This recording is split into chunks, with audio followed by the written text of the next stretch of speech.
ইরানে সম্ভাব্য হামলার জন্য যুক্তরাষ্ট্র ও ইসরায়েল যে গোপনে প্রস্তুতি নিচ্ছে সে ইঙ্গিত এখন আর শুধু গুঞ্জন নয়। অনেক বিশ্লেষকের মতে এই প্রস্তুতির প্রথম ধাপ হিসেবেই ইরানে চলমান সরকার বিরোধী আন্দোলনের পক্ষে সরাসরি অবস্থান নিয়েছেন মার্কিন প্রেসিডেন্ট ডোনাল্ড ট্রাম্প।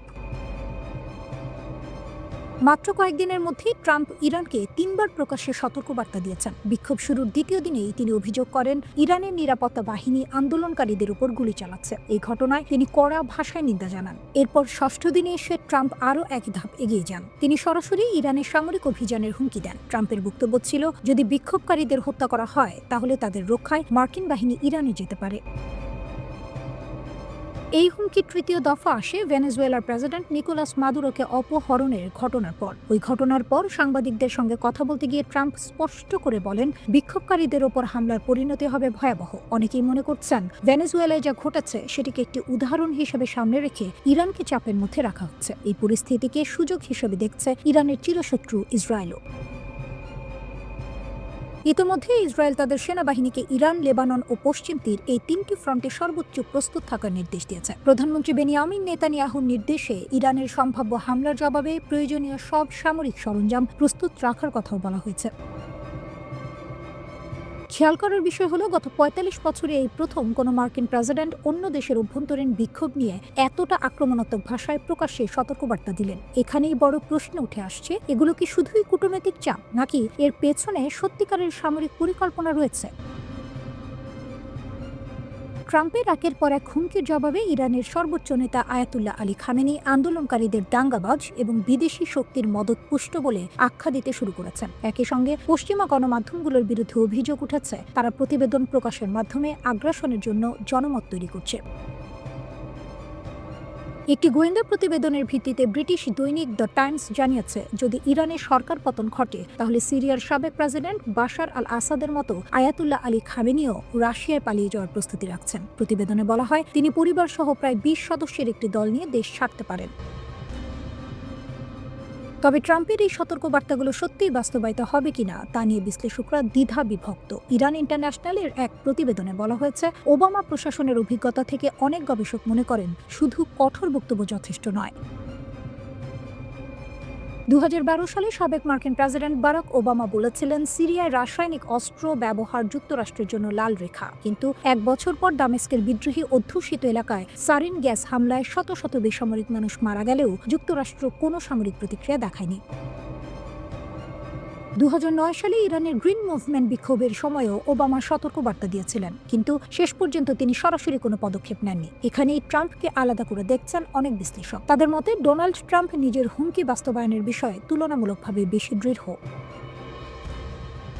এর প্রমাণ হিসেবে তারা দুটি ঘটনার কথা উল্লেখ করেন। প্রথমটি 2020 সালে ইরানের শীর্ষ সামরিক কমান্ডার কাসেম সোলাইমানিকে হত্যা, দ্বিতীয়টি ইরান ইসরায়েল উত্তেজনার সময় তেহরানের পারমাণবিক স্থাপনায় হামলা। এই সবকিছু মিলিয়ে বিশ্লেষকদের ধারণা, মাদুরোর পতনের পর ইরানের আকাশেও পশ্চিমা শক্তির শকুন উঠতে পারে।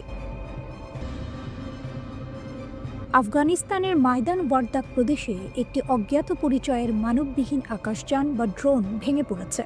স্থানীয় গণমাধ্যমের প্রতিবেদনে বলা হচ্ছে, এই ড্রোনটি সম্ভবত যুক্তরাষ্ট্রের তৈরি MQ-9 রিপার। ঘটনাটি ঘটেছে প্রাদেশিক রাজধানী মাইদান শার শহরের কাছাকাছি এলাকায়। এখন পর্যন্ত তালেবান সরকারের পক্ষ থেকে এ বিষয়ে কোনো আনুষ্ঠানিক বিবৃতি দেওয়া হয়নি। তবে সামাজিক যোগাযোগ মাধ্যমে ইতিমধ্যেই ধ্বংসাবশেষের ছবি ছড়িয়ে পড়েছে। এসব ছবি মূলত তালেবানপন্থী অ্যাকাউন্টগুলো শেয়ার করেছে। ছবিতে দেখা যাচ্ছে তুষারে ঢাকা একটি পাহাড়ি ঢালে ড্রোনটির বিকৃত ধাতব অংশ পড়ে আছে। ড্রোনটি কিভাবে ভেঙে পড়ল তা এখনো পরিষ্কার নয়। বিভিন্ন সূত্র থেকে ভিন্ন ভিন্ন তথ্য আসছে। কেউ বলছে এটি যান্ত্রিক ত্রুটির কারণে বিধ্বস্ত হয়েছে, আবার কেউ কেউ দাবি করছে ড্রোনটিকে গুলি করে ভূপাতিত করা হয়েছে। যদি এটি সত্যি MQ-9 রিপার হয়ে থাকে তাহলে ঘটনাটি অত্যন্ত গুরুত্বপূর্ণ, কারণ 2021 সালের অগাস্টে আফগানিস্তান থেকে মার্কিন সেনা প্রত্যাহারের পর এই প্রথম এমন কোনো ড্রোন হারানোর ঘটনা ঘটল। প্রতিবেদন অনুযায়ী ড্রোনটি একটি নিয়মিত নজরদারি মিশনে ছিল। এটি আফগান আকাশসীমার ভেতরে উঠছিল এবং কাতারের আল উদেইদ এয়ারবেস থেকে রিমোট কন্ট্রোলের মাধ্যমে পরিচালিত হচ্ছিল। তবে ড্রোনটি ঠিক কোন পথ ধরে আফগানিস্তানে প্রবেশ করেছিল তা এখনও জানা যায়নি। মাইদান ওয়ার্দাক প্রদেশ কাবুলের খুব কাছাকাছি হওয়ায় অনেকেই মনে করছেন পাকিস্তান হয়ে ড্রোনটি ঢুকতে পারে। তালেবান সরকার আগেও একাধিকবার দাবি করেছে তাদের আকাশসীমা এখনও পুরোপুরি তাদের নিয়ন্ত্রণে নেই এবং বিদেশি নজরদারি উড়ানো অব্যাহত রয়েছে। গত বছর তালেবানের মুখপাত্র জাবিহুল্লাহ মুজাহিদ বলেছিলেন, মার্কিন ড্রোন এখনও আফগানিস্তানের আকাশে উঠছে এবং এগুলো প্রতিবেশী দেশগুলোর মাধ্যমে প্রবেশ করছে। তিনি কাবুলের সবচেয়ে কাছের প্রতিবেশী হিসেবে পাকিস্তানের কথা উল্লেখ করেন। যদিও যুক্তরাষ্ট্র কাতারের মতো দূরবর্তী ঘাঁটি থেকেও এসব ড্রোন পরিচালনা করে। ওই দাবির কয়েকদিনের মধ্যেই যুক্তরাষ্ট্র জানায় আফগান আকাশসীমায় নজরদারি ফ্লাইট সম্পর্কে তাদের কাছে কোনো তথ্য নেই।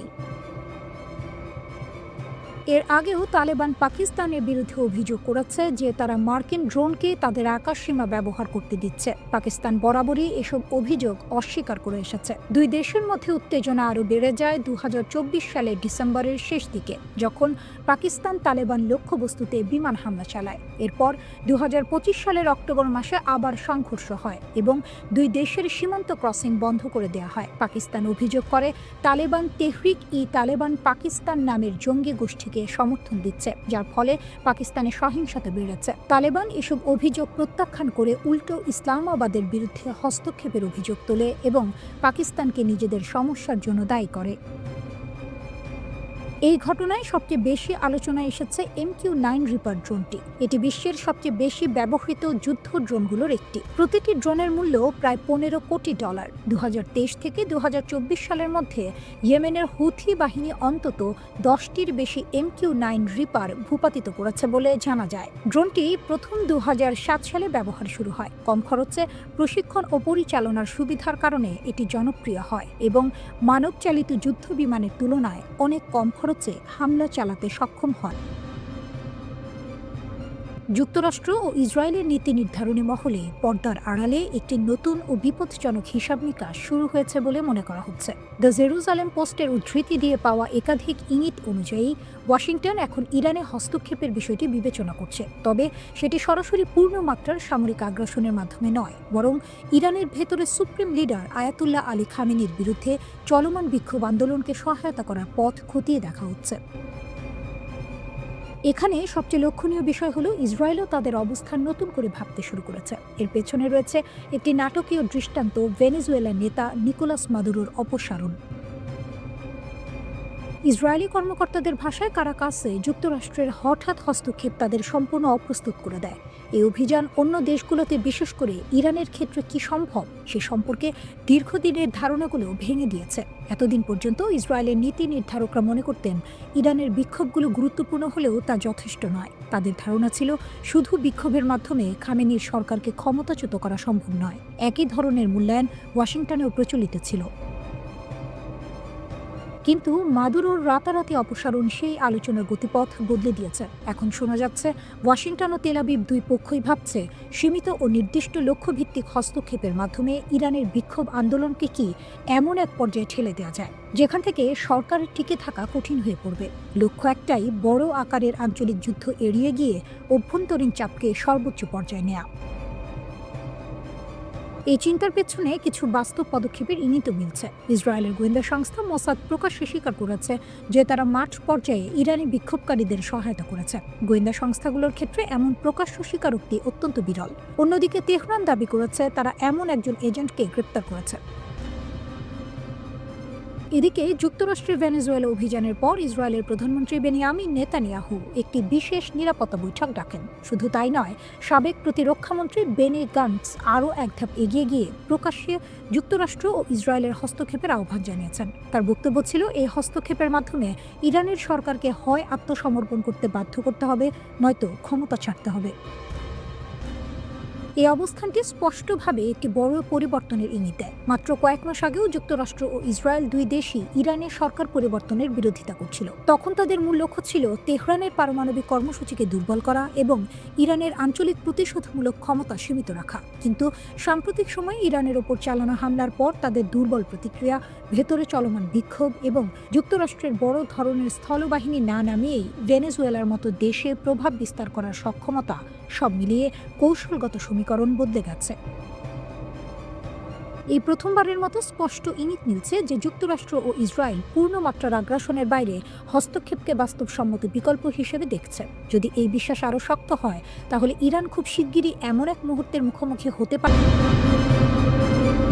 একজন মানুষকে গ্রেপ্তার করা আর একটা পুরো দেশ আক্রমণ করে সেই মানুষকে ধরে নিয়ে যাওয়া, এই দুয়ের মধ্যে আকাশ পাতাল পার্থক্য আছে। কিন্তু ডোনাল্ড ট্রাম্প ঠিক সেটাই করেছেন ভেনেজুয়েলার প্রেসিডেন্ট নিকোলাস মাদুরোর ক্ষেত্রে। আন্তর্জাতিক আইন অনুযায়ী এটি ভয়ঙ্কর একটি নজির। প্রশ্ন হচ্ছে, ট্রাম্প কি এখানেই থামবেন? মাদুরোকে অপহরণের মাত্র 2 দিনের মধ্যেই ট্রাম্পের বক্তব্যে ইঙ্গিত মিলছে তার সামনে হয়তো আরও একটি টার্গেট লিস্ট আছে। মানচিত্র খুলে দেখলে বোঝা যায় তার নজর মূলত লাতিন আমেরিকার দেশগুলোর দিকে। প্রথমেই আসে কলম্বিয়া, দক্ষিণ আমেরিকার 4র্থ বৃহত্তম দেশ, জনসংখ্যা প্রায় 5,20,00,000। দেশটি তেল, সোনা, রূপা ও তামার মতো গুরুত্বপূর্ণ প্রাকৃতিক সম্পদে ভরপুর। কলম্বিয়ার প্রেসিডেন্ট গুস্তাভো পেট্রো দেশটির প্রথম বামপন্থী প্রেসিডেন্ট। ট্রাম্প তাকে একেবারেই পছন্দ করেন না। ট্রাম্প সরাসরি অভিযোগ করেছেন পেট্রো নাকি কোকেন উৎপাদন ও পাচারের সঙ্গে জড়িত। পরে ট্রাম্প পরিষ্কার করেন তিনি কলম্বিয়ায় মার্কিন অপারেশন চালানোর সম্ভাবনা উড়িয়ে দিচ্ছেন না। কলম্বিয়া এতে ক্ষুব্ধ। প্রেসিডেন্ট পেট্রো বলেছেন ট্রাম্প তার বিরুদ্ধে মিথ্যা অপবাদ দিচ্ছেন। পরিস্থিতি চরমে গেলে অস্ত্র হাতে নেওয়ার কথাও বলেছেন তিনি। অর্থাৎ একটি সরাসরি সামরিক সংঘাতের আশঙ্কা তৈরি হয়েছে। এরপর আসে কিউবা, ফিদেল কাস্ট্রোর দেশ, জনসংখ্যা প্রায় 1,10,00,000। কিউবা বহু দশক ধরে মার্কিন নিষেধাজ্ঞার মধ্যে রয়েছে। দেশটির বর্তমান প্রেসিডেন্ট মিগেল দিয়াজ কানেল। মজার বিষয় হলো কিউবার কথা প্রথম বলেন মার্কিন পররাষ্ট্রমন্ত্রী মার্কো রুবিও। তিনি বলেন কিউবা গুরুতর সমস্যায় পড়তে পারে। ট্রাম্পের প্রতিক্রিয়া ছিল ঠান্ডা কিন্তু ভয়ঙ্কর। তিনি বলেন কিউবাকে আক্রমণ করতে হবে না, দেশটি এমনিতেই পড়ে যাবে।